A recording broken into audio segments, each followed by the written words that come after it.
Kita beralih ke informasi selanjutnya. Kolektor dari Surabaya cukup aktif mengoleksi mata uang rupiah hingga luar negeri dan berbagai benda unik lain.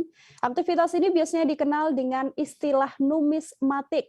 Numismatika sendiri adalah sebuah studi saudara atau kegiatan mengumpulkan mata uang, termasuk koin, token, uang kertas, dan benda-benda terkait lain. Di Surabaya sendiri, para kolektor tersebut mempunyai naungan, yakni Masyarakat Numismatik Surabaya atau MNS. Untuk mengetahui informasi lebih lengkapnya terkait kolektor yang satu ini, tersambung bersama saya ada Sri Handi Lestari, wartawan Surya, yang akan memberikan informasi lebih lengkapnya pada Anda, Saudara. Halo Sri Handi.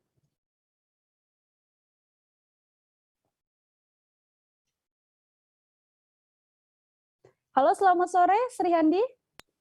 Halo, selamat sore Rekanila.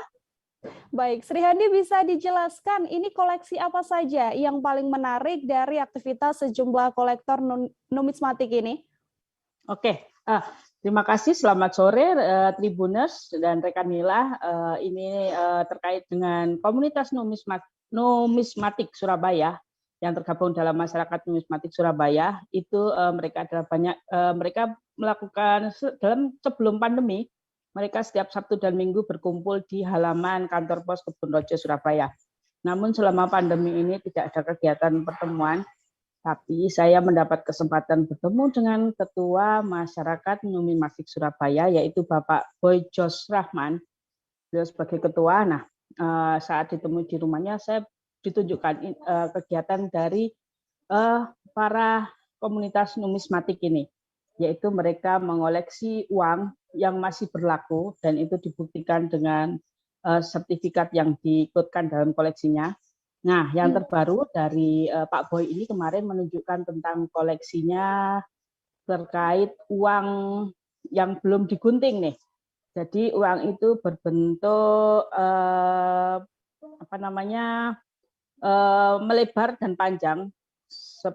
Jadi disebut dengan plano, dalam bentuk plano. Jadi masih berupa lembaran dengan jumlah untuk nilai 1.000 sampai dengan 20.000 itu ada 50 lembar, jadi 5 ke atas, 5 ke bawah.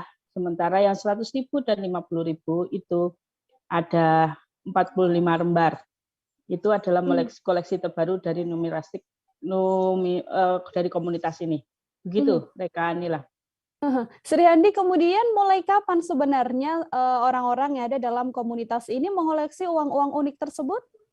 Oke, sebenarnya kalau menurut Pak Boy Jos ini ya, komunitas ini sudah ada secara internasional. Namun beliau yang di Surabaya ini mengawalinya tahun 92. Karena kegiatannya sebagai pengusaha ekspor impor, beliau sering ke money changer, dan di money changer dia ketemu dengan banyak uang yang ternyata bentuknya aneka ragam dan menarik.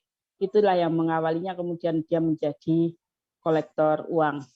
Demikian Rekanila. Oke, kemudian manfaat atau mungkin apa kebanggaan begitu ya yang bisa didapat dari kolektor-kolektor yang mengoleksi uang-uang ini, Sri Handi? Oke.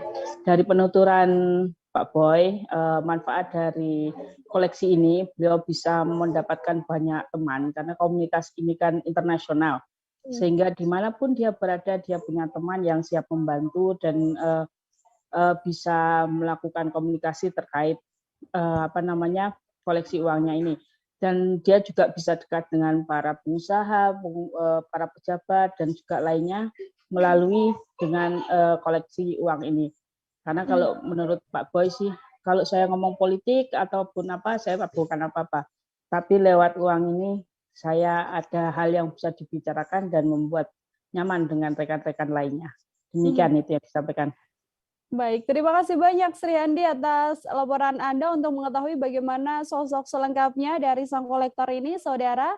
Telah terhimpun wawancara dengan Boy Rahman, Ketua Masyarakat Numismatik Surabaya. Berikut laporannya untuk Anda. Saya cinta dengan uang, pernik-pernik tentang uang, baik itu uang kertas, uang koin, teks note, atau surat-surat berharga, itu dari tahun 92. Bahwa uang itu tidak sekedar untuk sebagai alat pembayaran, tapi di dalamnya itu banyak filosofi, banyak sejarah, banyak ilmu-ilmu yang bisa kita gali. Oke. Nah, apabila kita menguasai di dalamnya itu, kita bisa mengedukasi, bisa cerita ke banyak orang. Contoh, saya kalau berhadapan dengan seorang jenderal atau pengusaha ya kelas kakap, siapalah saya? Saya tidak akan bisa berbicara, bahkan mungkin saya hanya pendengar. Tapi dengan pengetahuan saya tentang numismatik, itu berbicara bisa dua arah. Kita bisa menjadi diskusi, saya juga mendengarkan arahan-arahan dari beliau-beliau itu, dan saya pun bisa menerangkan ilmu-ilmu tentang numismatik. Dan itu menjadi kebanggaan tersendiri, ada kepuasan yang tidak ternilai.